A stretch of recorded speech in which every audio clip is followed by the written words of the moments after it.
Hello, welcome back to Girl Boss Radio. In case we haven't met yet, I'm Avery, the host of Girl Boss Radio. It's been almost 2 years already. I can't believe it. And when I'm not recording the podcast, I'm leading Bloom, an HR and DEI consulting firm. And I'm generally just a big believer that work should work for all of us. It is so good to be back behind the mic. I missed you. This is like the little big part of joy in my life. So when I'm not recording and having these conversations, I definitely feel like there's a big piece of my heart missing. I'm actually in Iceland right now for the next 2 months. And for those of you who are new to the podcast, I spend about 6 months of the year here. So yeah, I love it here. If you ever want tips on Iceland, please send me a note via Instagram. I'd love to chat with you there. My handle is at Avery Francis.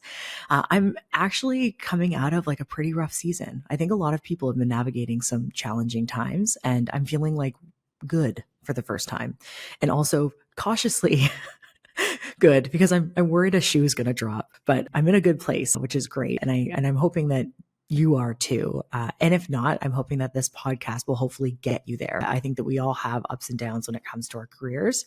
And really, we want to work with you to support you in getting you to the optimal point of success in whatever way that you define that. So before we get into this season, I have some exciting updates for you. Girl Boss Radio is back on YouTube. So my dream of becoming a YouTuber is finally coming to fruition, which is wild, but I am a big YouTube person. So I am thrilled that we are going to be on YouTube. So if you want to watch a full episode, you can head to youtube.com/girlboss. That's youtube.com/girlboss, or you can click the link in the show notes. And that's not all. Girl Boss Radio now has its very own Instagram account at Girl Boss Radio.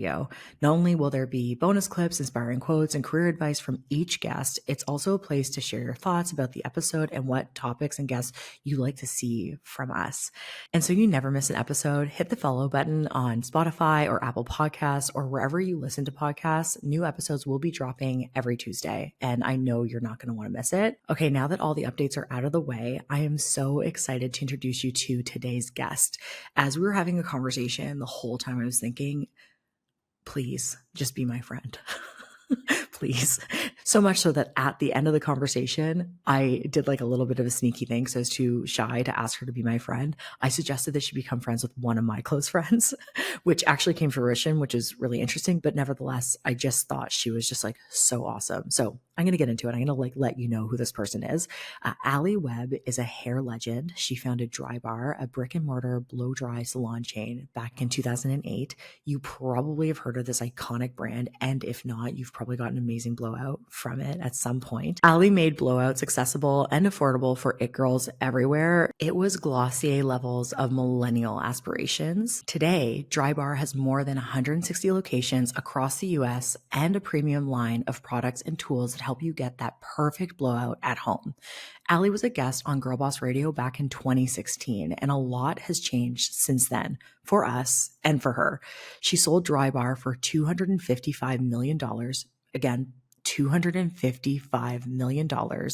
She founded 3 other businesses and wrote her latest book, The Messy Truth, where she shares what really was going on in her personal life during the height of Drybar's success. She called it her Great Depression. In today's episode, Alli and I talk about founder burnout and being addicted to work, the early days of Drybar, and what's next for her. Spoiler, it's a new hair care business. Let's get into it. Hi, Alli. Welcome to Girl Boss Radio. I am so excited to have this conversation with you today. How's everything going on your end? Everything's great. It's really good to be here. It's been a crazy year, but I'm really doing well these days. So I was actually doing a bit of a deep dive and I creeped your Instagram just before we had this conversation, as you do. And I saw a clip of you talking about the importance of doing what makes people's lives better. And that kind of hit me like a shit ton of bricks. It made me reflect on everything in like a second that I'm doing with my own business and with my own life. For folks that didn't listen to that podcast conversation, like where was that coming from for you? Well, it's a big answer, right? I spent so much of my life trying to figure out what I wanted to do with my life, where I wanted to go. I think I've always been a seeker of what makes me happy. I don't think that I could have articulated it most of my life until now. When I think back of my own journey, I think that I always was chasing this, like, what makes me happy, what makes me want to get out of bed in the morning. Again, without completely realizing just like I was that kid who jumped from job to job in my early 20s and just kind of was all over the place.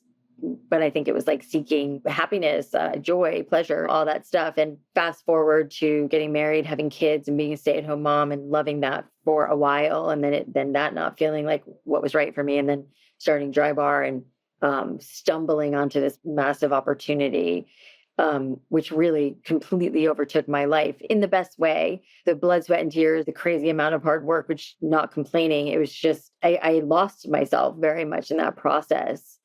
And it was a mixed bag, right? I mean, it was an amazing, transformative experience. But I think I lost track of a lot of stuff, like doing what was best and right for me. It's really easy, I think, as humans, for us to get really distracted by our lives and the things that we're doing and striving for, and to lose ourselves, which I most certainly did in my own journey. And so I've spent, it's a very long answer, but I've spent a lot of time in the last year specifically, but really in the last like couple of years, kind of deep diving into definitely more like spirituality, like finding God. Like there's just been a lot of things that I've done in my life that have brought me more peace, I think. And then I think peace is like kind of ends up resulting in happiness and like feeling like an inner peace, right? That we don't always have. What advice do you have to women that are listening right now that find themselves in that same place that you've been in, where they're lost in all of the roles that they play in their life, like momhood, being a parent, being a partner, being a founder, just working? Like, how do people prevent getting lost? Yeah, I think that's the thing, is like we so easily get lost. And I think that was kind of the point that I was making, is that it's so easy to get swept up into our lives, especially, I mean, listen, when things are going good and things aren't going well, it's easy to just get swept in it either way. And I think that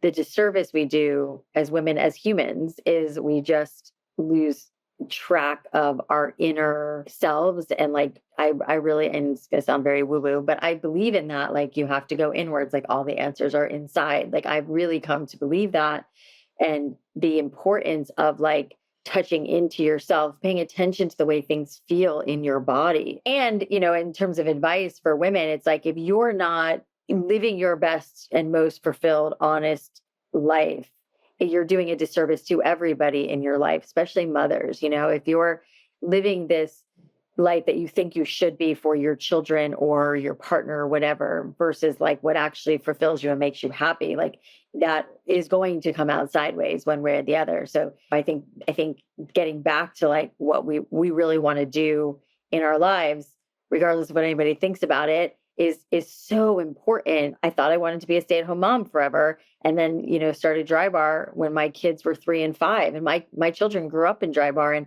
you know, you can make the argument that I worked a lot, I traveled a lot, that maybe that wasn't good for my kids, but I always kept coming back to this thing of like, if I'm happy and love what I'm doing, then I'm going to show up as a better mom. And I think that that's the best advice I can give to any moms out there who are wanting to have it all and have a career and be successful and still be a mom and like figure out what works best for you, versus I think a lot of women fall into this like, oh, this is what I should be doing, somebody else's standard. No, I don't subscribe to that bullshit. You know, it's hard to go against the grain of what society says you should be doing. Yeah. And I think what I've found so interesting about your career is that you've had so many seasons that we can look back on. And I am curious, as someone who hasn't had a lot of seasons in my life, and specifically in my career, I'm curious, like, how do you know when you need to make some changes to enter into a new season? I love this question. I mean, I think that goes back to really listening to that inner knowing, that inner voice. Is this what I want to be doing? Or is there something else? And honestly, if you don't physically stop and get quiet, you're not going to ask yourself that question. You know, for me, I don't know that I did either, but the rug has gotten pulled out from under me a couple of times that forced me to be like, what am I doing? Like, what's my purpose now? And I think that I have followed it, sometimes by force and sometimes by like like that inner knowing of like, oh, you know, even when we sold Drybar in 2020, and I was in this like, oh my God, who am I now? Am I important anymore? My whole life is Drybar, and And do I have an identity outside of that? Like that was a lot of identity crisis stuff for me. And then pivoting into other things, and now again pivoting into other things, and then writing a whole book about it. But again, it's like it's always been this like what feels like the right thing to do. And I've certainly made lots of wrong turns. You know, I'm like, well, no, that didn't feel right. It's funny. I'm not a planner. Like I barely know what I'm doing next week, but I do think long term, I knew that I was going to write a book at some point about the Drybar experience because it was so rich with lessons and learnings. I didn't know that I was going to include so much of my personal life and everything that fell apart. But then I just couldn't write the book without putting that in for me. And why do you think that is? Like, why weren't you able to write the book about your experience with Drybar without sharing your personal experience? Yeah, it's such a good, it's such a good question. I mean, you know, I think I felt compelled because like the little bits of my life that I was putting out there about my first divorce, about my son being in rehab, and like all the things that were happening, you know, on social media a little, but more like just from talking to other women, the response was so interesting to me about how much it resonated with other women. And obviously, we all know that we live in this like Instagram highlight reel world, and it's just inauthentic. And I think when I was going through my first divorce, I was crying all the time. I was down all the time. I wasn't going to like put on some act. So I just kind of leaned into it. And I think that I was so warmly embraced from my small community on Instagram, the women who were coming to Drybar, and just that I felt like, oh, that's interesting. I think this is what people resonate with, need to hear, want to hear. And so I think when you've gone through some really hard life shit, you just kind of long for the real conversations. Like you can no longer live in the like small talk world. And I can't. Like I love these kinds of conversations. I like talking about this stuff. I find, and maybe it's my age, I don't know. I just don't want to talk about things that are not impactful and meaningful. So what you see is what you get, no matter where I am. I think the context is important too for a lot of people as well. I know a lot of really successful women founders that are fighting really, really challenging silent battles behind like the veneer, if you will, of like their career trajectory. And all of these battles that they have behind closed doors have influenced massive shifts in their life, their business, their careers, perhaps like those seasons that you see in people's lives. So no, I really appreciate you sharing that. And I think that for folks that are listening that may not necessarily be aware, you scaled Drybar at this phenomenal pace, and it grew to be a massive success with over 160 locations all over the United States. And then you sold it for around $255 million in 2020. What was something that you did that was like a key decision that made Drybar as successful as it was? It was a million decisions, right? I mean, it was like, and that I think is the thing about a successful business. And when you think about business in general, it's so easy to miss a couple of key decisions, right? I mean, if I were to sum it up though, I would say it was like an intense focus on customer service, branding, and experience. Those were the big pillars. And obviously what Drybar did, which is still like, even when I say it, it's still weird to me that like we inadvertently stumbled upon a massive hole in the market. And I wasn't like, oh, I'm gonna solve this hole in the marketplace. It was like I'm a curly hair girl.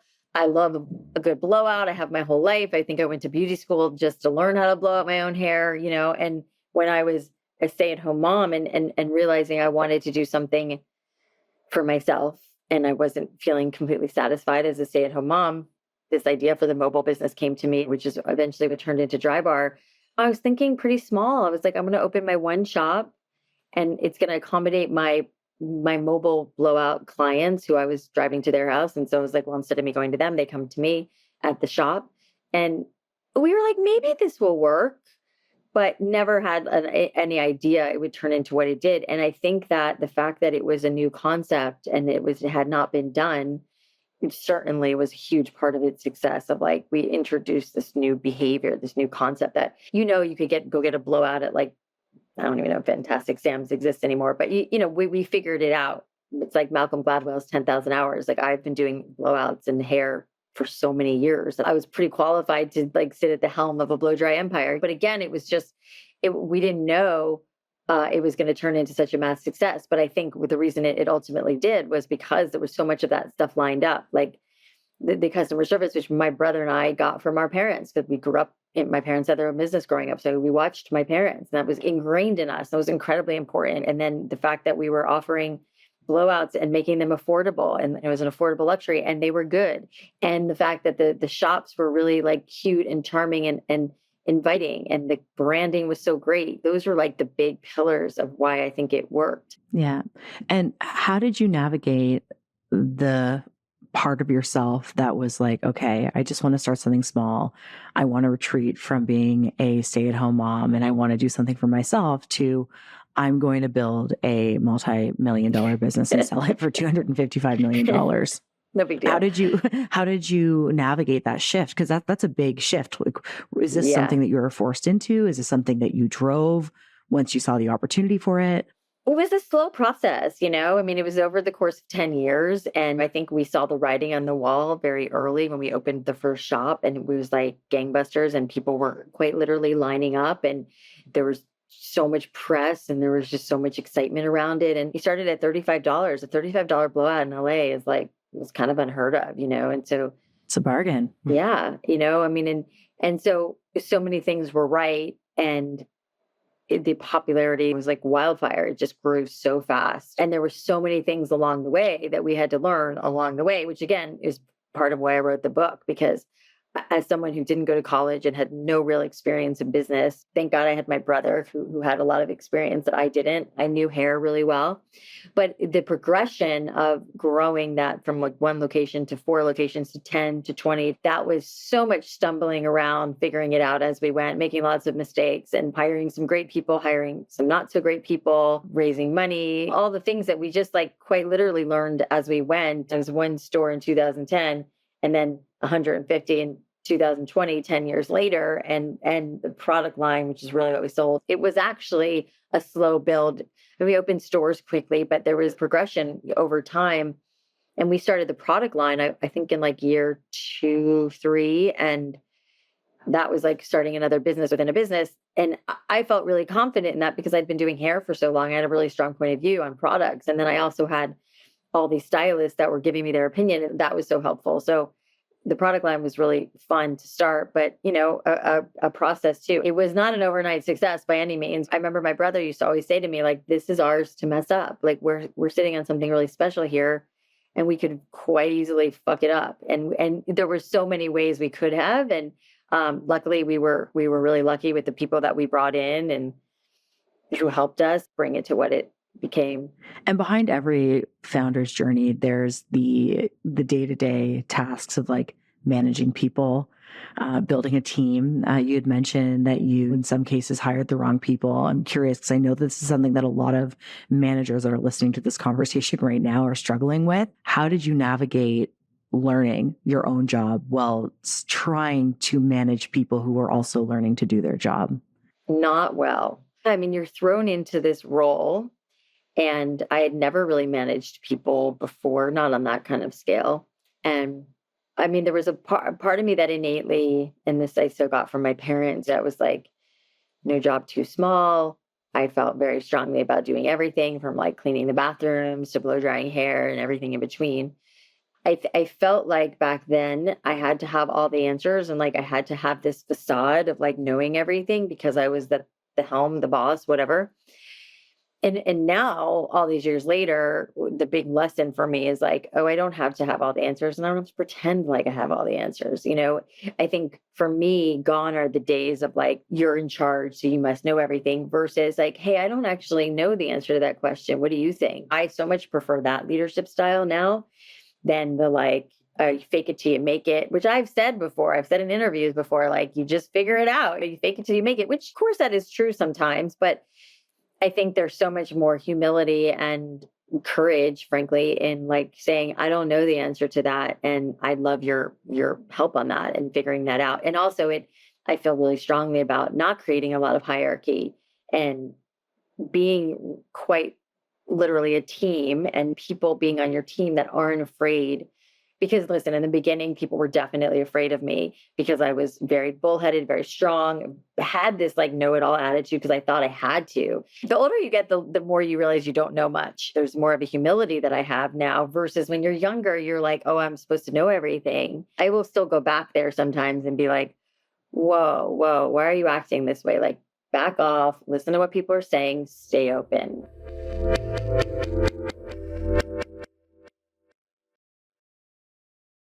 Have you pushed yourself too hard to get to where you are now? Feeling disappointed and frustrated with your career? Tired of dealing with bad management and an unpredictable job market? Welcome to the club. I'm Tori Lazar, a former brand builder and marketing exec turned executive coach, and I can tell you with absolute certainty that you are not alone. That's why I'm teaming up with Girlboss to help you design the next chapter of your career with our brand new 8-week course and cohort program. Here's what's included: a hybrid mix of exercises from my private coaching toolkit, live group masterminds with other like-minded professional women, and exclusive conversations with change makers from my community like Chief People Officer Hiba Youssef, Emmy Award winner and author Jessica Chen, Product and Innovation Leader Ariba Jahan, and DEI expert Tori Bell. During this course, you'll gain inspiring insights and reliable tools to transform your life and your career. How? By unlearning bad habits, redefining success on your own terms, identifying and enhancing your strengths, and confidently navigating challenges to create harmony and boost your professional impact. So, are you ready to reveal your true nature, design a work life that matches it, and say no to anything that falls short? Click the link in the show notes to learn more, but hurry, we're closing on October 8th, and I'd love for you to join us. You're listening to my chat with Alli. I hope you're loving it so far. Let's get back into it. During Drybar's peak, and in your book, you talk about essentially getting to this point where you face some significant personal challenges, including a divorce, and of course, your son's struggles moving into rehab. I'm interested to understand, like, how did you find balance with still sustaining this like thriving, successful, growing business, and then behind the scenes having some really, really challenging life experiences?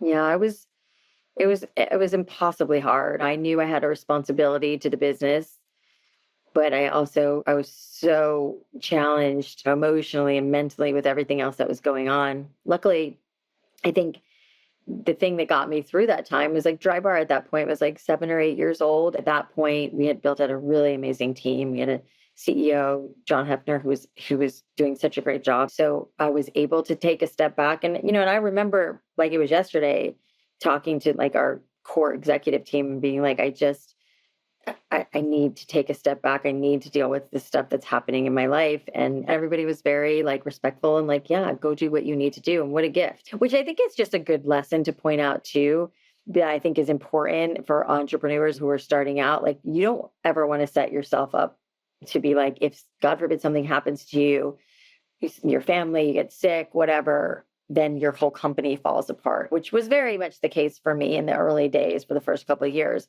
But it was interesting to watch, like when my life was kind of falling apart, that I had this really strong team that was like, the business was going to be fine. And it was. And so I think it really points to the importance of like building a really strong, capable team around you and you not being the center and the bottleneck of everything. It was a really interesting lesson that I, more looking back on, saw how lucky I was that I was able to have this team cover essentially for me while I was dealing with trying to get things back on track at home. So I was insanely grateful for that. And there's a lot of conversations right now amongst women around pursuing divorce. Like, we're in the number one group of folks that are initiating divorce. I think that there's still a lot of stigma and fear and complicated emotions around exiting relationships that are no longer serving you for some wild reason. Women are punished for making these decisions. What advice do you have to women that are navigating a relationship right now that isn't for them and they want to leave, especially a marriage? Yeah.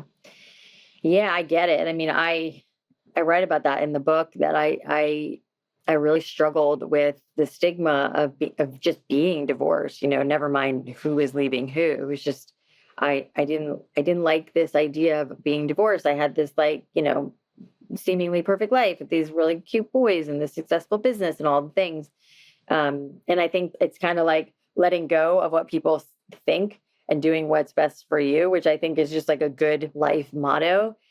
And we've all read a million quotes about this, right? It's like, do what feels best to you. Don't worry about what other people think. And I know that that can be easier said than done. I think though you get to a point, or at least I did in my life, where I'm like, I just don't really care. You don't have to approve of what I'm doing or what I'm saying. I'm going to live my life. And then at some point, I think you also realize like nobody really cares what you're doing. Everybody's really only worried about themselves and like with their lives. I mean, luckily I was in a position where like I wasn't dependent on my husband. I was able to move on, and financially I was secure enough to do that, which I think is often a barrier, which is hard to navigate. But I think that like we should stop making it a thing. It's like we're gonna do what we want to do, just the way like a man would. He's gonna do what he wants to do, and not really care all that much about, or care at all what anybody has to say about it. Yeah. And what's interesting is even for me, when I've done things that I was really afraid to do because I feared judgment, what happened was through doing that thing, I destigmatized it with the person that I knew would have like some of the strongest kind of thoughts, perspectives about it, specifically like elders, like parents, whatever. And it's so interesting that like oftentimes you doing that act is in a lot of ways an act of resistance, but in some cases it acts as like a moment to teach others that it's possible for them too. I do like to think in my little corner of the world, I'm helping other women, take that step, whether it's like to start a business or quit a job or leave a marriage or whatever it is. It's like stepping into your own. And I think the way you summed it up is really beautiful. And you've started a collective called the Messy Collective, which is bringing women together. I'd love for you to kind of share a little bit more behind the Messy Collective and who it's for and why people should join. Yeah. I think that for years I've been trying to figure out different creative ways of like engaging with more and more people. And obviously like I'm one person, I have a pretty busy, active life and children, and I've started a bunch of businesses. Like I'm doing a lot of things. Bandwidth is pretty tight. So in my mind for years, I've been like, how do I give back more in an affordable way? I wanted to be accessible to more people. And it just felt really strongly about giving back, which is kind of what I've done with my book, but then even on a more personal level. And I was like, I think it'd be really interesting to create a community of like-minded women who were on this entrepreneurial journey and wanted not only to connect with me on some level and hear more of my story, but then also getting the friendship and camaraderie and, companionship, all the things that you get from other women who are in the same boat as you are, building a company and just want to bounce ideas, want to support, help each other. So I love being able to like create that community and environment for women. And I do basically 2 coaching calls a month. Sometimes I bring on other friends of mine who are founders, like Jacqueline Johnson, who's the founder of Create and Cultivate, of course, she was on last week, and it's kind of like a rapid fire coaching session. So fun. I just love that environment, and I love being able to give back. And when you've been in the trenches, when you've done this and you've learned so many lessons, it's kind of a thrill for me to be like, yeah, been there, done that. Here's how I dealt with it, and here's my perspective. I hope it helps. Yeah. So it's been really gratifying. Yeah. The founder journey is a really lonely one. I think that people talk about this all the time, and it can be so challenging because I think that one of the main things that a lot of specifically women don't want to do is like bring work stuff home with them to their partners, to their kids, in some cases with their friend groups. And when I learned about it, I was like, oh, I maybe need to tap into this community. And it's super accessible too, like price wise, which I think is important. Like it's wild how much good advice can save you on time and money. But specifically when I think about energy and how important and precious my energy is. Yeah. Yeah, I spent a lot of time crying and stressing over things that, a couple conversations Same. moved me through just because someone was like, do you need help? What's going on? How can I support you? And one thing that you talked about in your book is you said that you experienced your version of your Great Depression in 2018.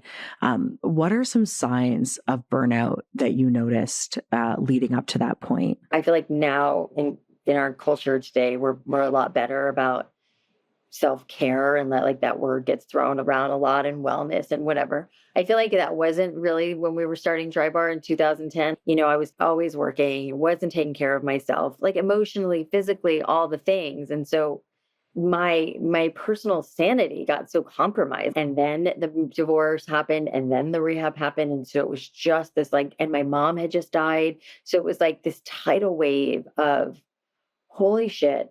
I feel like my whole life just came flooding down. Now, granted, Drybar was doing amazing, and I was grateful for that. But it was rough.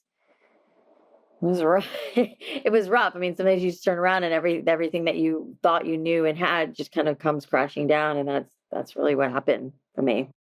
I've had moments like that as well, and I was recently talking to a friend about this, and I feel like there's always a couple of pillars that are up and solid. But then when those pillars in my life, whether it be relationship and work, there's two other pillars that are just in shambles. And I'm like, what happened? When did this, Totally. when did this pillar go down? It made me think of I used to work with someone that was on my team. Her name's Jade. And she used to say you can have it all, but you can't have it all at once. 100%. But I don't know. I feel like I'm one of those people that wants it all the time. Do you identify as someone that wants it all? Yes, 100%. And I think that there's moments that I do, and I'm almost hesitant to say it, but my life, it really fell apart last year, and I was floored and just devastated by my second divorce and couldn't believe it. What it did was send me into a lot of work, a lot of inner child work. And now I'm so grateful that I did that. And it's so strange. I've been saying this the last little while. I don't even know why I'm so nervous to say it out loud, but I'm oh, my life feels so great right now. I'm so excited about so many things that I have happening. Knock on wood, my kids are doing really well. My son, the one who was in rehab, is doing really well. I love where I live. I think about it so much that I'm I do feel like I have it all right now. I don't believe that will stay. I think one of the things I know for sure is that everything changes. I happen to be in a really good place right now, which is just weird based on how bad things were for so many months for me. I mean, almost a year. I think those are fleeting moments, and I know that it will go up and down. And I've seen this story before, which I have to remind myself, stay grounded. Things change. Yeah. So going back to The Messy Truth, your book, how has the feedback been since releasing it?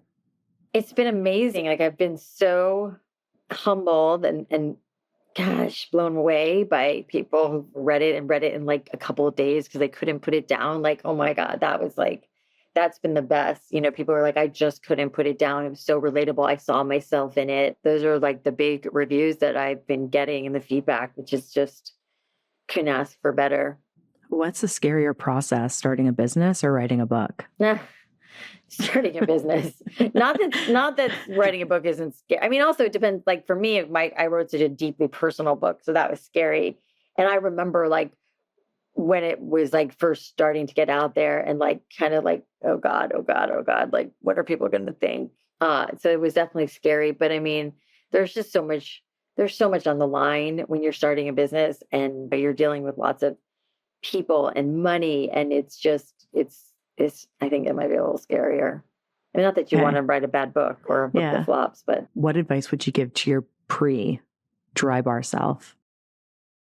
Oh gosh, don't worry so much. That's my universal advice that I have to constantly remind myself on, that we only have so much control, arguably none, over most things. But I do believe that we have control over our destiny, and the decisions we make matter. But I also think that then you have to kind of release it to whatever you believe, your higher power, the universe, God, whatever. You have to just say, like, I've done all I can do, and it's like kind of out of my hands. The time that we spend worrying about shit just doesn't do anything. And I did so much of that in my career that I, again, worked really hard to not do to the extent that I did. I saw you ask this question for your podcast. And I wanted to ask you this question because I just thought it was such a brilliant one. And you asked, what's your best advice for a happy life? I know I love asking this question because I love all the different answers that I get. And gosh, I think it's being authentic is the best way to live your best life. Your happiest life is to be incredibly authentic and true to who you really are, which I think goes so much of this conversation of like, we can't live our lives for other people or to please other people in any way. Yeah, I think the best thing we can do for ourselves. So what's next for you? Well, I am working on a new project that I can't yet talk about, but it has something to do with the hair space. I'll leave it at that. It is back to like the question of what is making me excited and happy today. This is a huge part of it that I'm absolutely giddy over, and I can't wait to share with the world.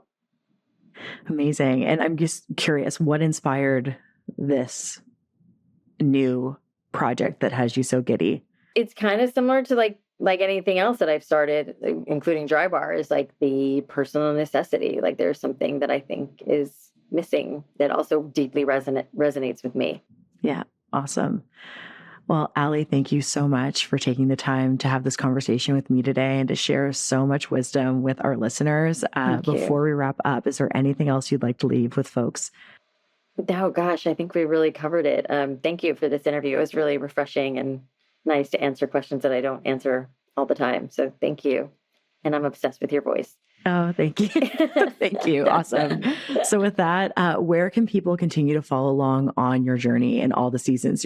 I think you're going to have like 10 more seasons between now and the time that this drops. The best place right now is probably just my Instagram, which is just Alli Webb, or alliwebb.com, which is my website. Whatever's happening is all encapsulated there. Amazing. Well, thank you so much. And I'll be following you on Instagram myself to keep up to date too. Awesome. Thank you so much. And that's a wrap on my conversation with Alli. If you've been here since my first episode of Girlboss Radio, thank you. I am so grateful for your continued love and support. Tune in next week for another episode with a very special guest. And until then, don't forget to rate this episode or leave a comment. Is there a guest you think I should interview, a topic we haven't covered yet? We want to hear it. DM us on Instagram at Girlboss Radio. As always, this podcast is produced by Victoria Christie and Camila Anizio and edited by Diego Domine. Until next time, keep blooming.